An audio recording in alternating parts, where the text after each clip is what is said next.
students, today we shall discuss about Sindbad's second voyage, the next part of the lesson. The whole crew disembarked. Mindful of the island of my first voyage, I cautiously tested the ground most thoroughly lest a similar fate should overtake me. This time it really was land. But the other passenger lost sight of me during my exploration of the island. No sooner I had become aware of the new danger than it was already too late.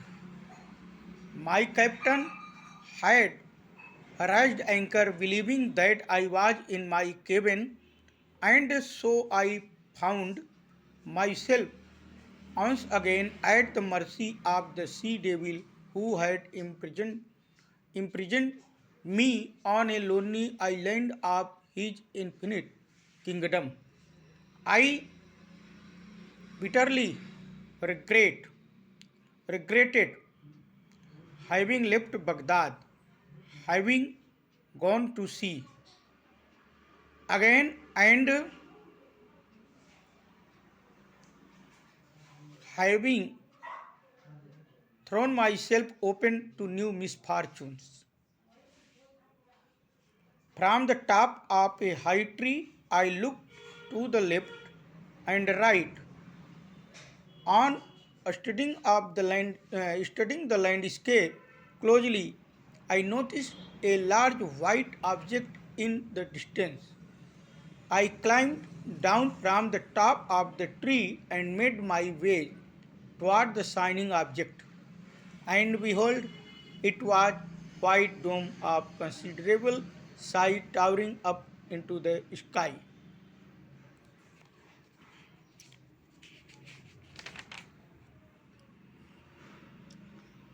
The whole crew disembarked. सभी जो नाविक थे वो क्या हो गए थे? उतर गए थे. सभी जो नाविक थे वो क्या थे? उतर गए थे. Mindful of the island of my first veg.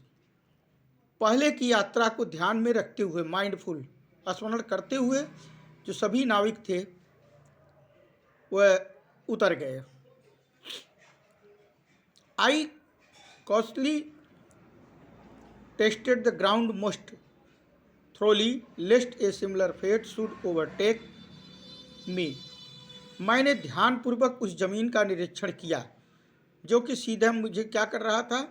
मेरे भाग्य को आगे ले जा रहा था. उस जमीन का मैंने उस स्थान का सावधानीपूर्वक परीक्षण किया जो कि मेरे भाग्य को आगे ले जा रहा था. शुड ओवरटेक मी, जो मुझे आगे ले जा रहा था. This time it really was land. यह समय जो था कैसा था? वास्तव में एक भूमि थी. दिस टाइम माने जहाँ मैं था वो वास्तव में क्या था? एक भूमि थी. But the other passenger last site of my during site of me during my exploration of the island. लेकिन मेरे जो साथी थे या अदर पैसेंजर जो थे, यात्री थे, तो लास्ट साइड ऑफ मी, मुझसे बिछड़ गए. मुझसे क्या हुए? लास्ट साइड, मुझसे बिछड़ गए या मेरे नज़रों से ओझल हो गए. कब? जब मैं उस आइलैंड का एक्सप्लोरेशन कर रहा था, निरीक्षण कर रहा था, तो मेरे साथी क्या थे? बिछड़ गए. नो सूनर, जल्द ही, no sooner had I become aware the new dangers than it was already too late. मैं शीघ्र ही उस नए खतरे को पहचान लिया, से सावधान हो गया. नए खतरे के बारे में मुझे जानकारी हो गई, लेकिन तब तक क्या था? Already too late. तब तक देर हो चुकी थी. यानी मैं नए खतरे के बारे में जानता पहचानता, तब तक क्या हो गई थी? देर हो चुकी थी. माई कैप्टन, मेरा जो कप्तान था, वो क्या किया? हैड राइज्ड एंकर बिलीविंग, अपने एंकर को, लंगर को आगे लेता गया, आगे बढ़ा ले गया, जहाज को अपने आगे बढ़ा ले गया, यह विश्वास करके कि that I was in my cabin, कि मैं अपने केबिन में था। And so I found myself once again at the mercy of the sea devil. लेकिन मैंने क्या पाया, स्वयं को एक बार उस समुद्री शैतान की कृपा पर पाया, निर्भर पाया, जो हु हैड इम्प्रिजन्ड मी, जिसने मुझे कैद कर लिया था। कहाँ? On a lonely island of his infinite kingdom, अपने अनंत साम्राज्य के एक अकेले द्वीप में, जो कि मुझे कैद कर लिया था। मैं उस समुद्री देवता शैतान के दया पर या कृपा पर एक बार पुनः निर्भर हो गया। आई बिटरली, मुझे बहुत तीव्र गति से क्या हुआ, रिग्रेटेड, मैं बहुत ही पछतावा हुआ, मुझे बहुत ही पछतावा हुआ कि मैंने क्या किया। हैविंग लेफ्ट बगदाद, बगदाद को छोड़ने के बाद मुझे बहुत पछतावा हुआ, अत्यधिक पछतावा हुआ। Having gone to sea again, एक बार फिर हम जो है समुद्र के रास्ते में थे, समुद्र में थे। And having throw myself open to new misfortune, और क्या कर रहे थे, स्वयं को एक नए दुर्भाग्य की तरफ ले जा रहे थे।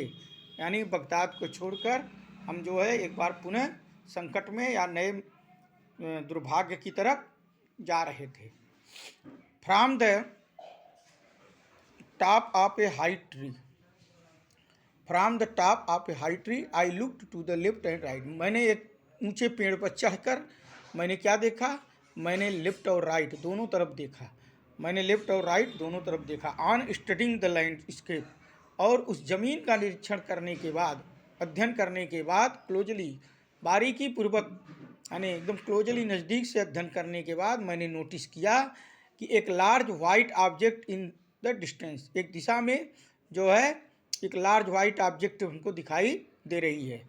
आई क्लाइम्ड डाउन, मैंने नीचे उतरा, कहाँ से, टॉप ऑफ द ट्री, उस पेड़ से मैं क्या हुआ, मैं नीचे उतरा। And made my way toward the shining object, और मैं किधर चला गया, जिधर वो मैं शाइनिंग ऑब्जेक्ट हमको दिखाई दे रही थी, मैं उसकी तरफ आगे बढ़ गया। एंड बिहोल्ड, और मैंने क्या देखा, it was white dome of considerable size, जो कि एक विचारणी, एक क्या था, एक वाइट डोम था, गुंबद था, towering up into the sky, जो कि आकाश को छू रही थी, यानी एक विशालकाय गुंबद था। मैंने देखा कि वो क्या था, एक विशालकाय गुंबद था जो कि आकाश को छू रही थी, यानी बहुत ही बड़ा था। While I was still puzzling as to what that colossal building could be, to which I could find no entrance, the sun began its descent and night its approach. मैं किस में पड़ गया, उलझन में पड़ गया। While I was still puzzling, कब, जब what the colossal building, उस जो ह्यूज, सब बहुत विशालकाय बिल्डिंग था, मैंने देखा कि उसमें जाने के लिए कोई रास्ता नहीं है, या मैं उसमें जाने के लिए, उस बिल्डिंग में जाने के लिए कोई रास्ता नहीं पाया। और सन क्या कर रहा था, सूर्य जो है धीरे धीरे डिसेंट हो रहा था, अस्त हो रहा था, सूर्य धीरे धीरे अस्त हो रहा था।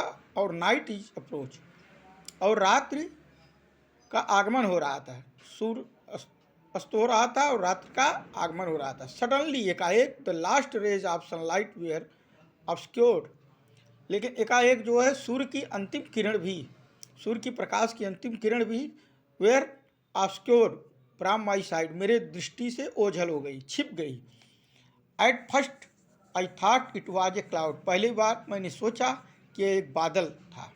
But on raising my eyes to the sky, लेकिन जब मैंने आकाश की तरफ देखा तो I saw a huge bird of enormous girth with immense wings, जो कि मैंने देखा एक विशालकाय पक्षी जो था, गर्थ मीन्स घेरा, जो कि वह बहुत बड़े पंखे के घेरे के साथ मुझे दिखाई दिया। यानी उसी के कारण जो है उसको सूर्य की किरणें दिखाई नहीं दे रही थी, उसके पंख इतने बड़े थे कि इसके कारण सूर्य की किरणें दिखाई नहीं दे रही थी। Thank you.